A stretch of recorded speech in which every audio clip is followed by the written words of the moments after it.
Now I saw a new heaven and a new earth, for the first heaven and the first earth had passed away. Also there was no more sea. Then I, John, saw the holy city, New Jerusalem, coming down out of heaven from God, prepared as a bride adorned for her husband. And I heard a loud voice from heaven. Behold, the tabernacle of God is with men, and he will dwell with them, and they shall be his people.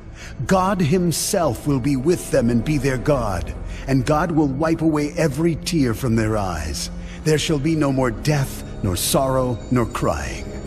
There shall be no more pain, for the former things have passed away. Then he who sat on the throne said, Behold, I make all things new. Write, for these words are true and faithful. It is done. I am the Alpha and the Omega, the beginning and the end. I will give of the fountain of the water of life freely to him who thirsts. He who overcomes shall inherit all things, and I will be his God. He shall be my son. But the cowardly, unbelieving, abominable, murderers, sexually immoral, sorcerers, idolaters, and all liars shall have their part in the lake which burns with fire and brimstone, which is the second death. Then one of the 7 angels who had the 7 bowls filled with the 7 last plagues came to me and talked with me. Come, I will show you the bride, the Lamb's wife. And he carried me away in the Spirit to a great and high mountain, and showed me the great city, the holy Jerusalem, descending out of heaven from God, having the glory of God. Her light was like a most precious stone, like a jasper stone, clear as crystal. Also she had a great and high wall with 12 gates, and 12 angels at the gates, and names written on them, which are the names of the 12 tribes of the children of Israel. 3 gates on the east, 3 gates on the north, 3 gates on the south, and 3 gates on the west.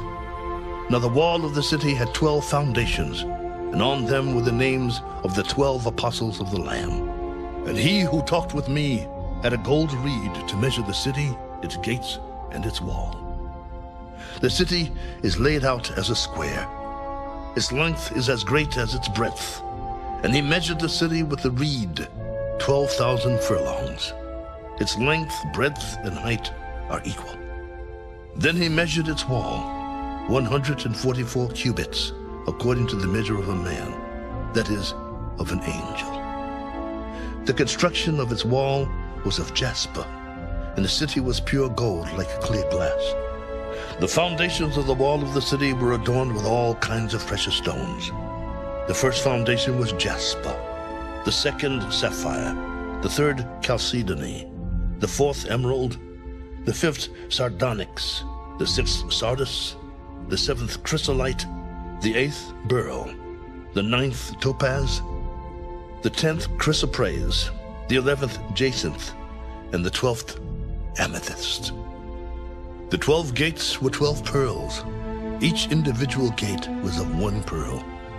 And the streets of the city was pure gold, like transparent glass. But I saw no temple in it, for the Lord God Almighty and the Lamb are its temple. The city had no need of the sun or of the moon to shine in it, for the glory of God illuminated it. The Lamb is its light. And the nations of those who are saved shall walk in its light, and the kings of the earth bring their glory and honor into it. Its gates shall not be shut at all by day. There shall be no night there. And they shall bring the glory and the honor of the nations into it. But there shall by no means enter it anything that defiles or causes an abomination or a lie, but only those who are written in the Lamb's book of life.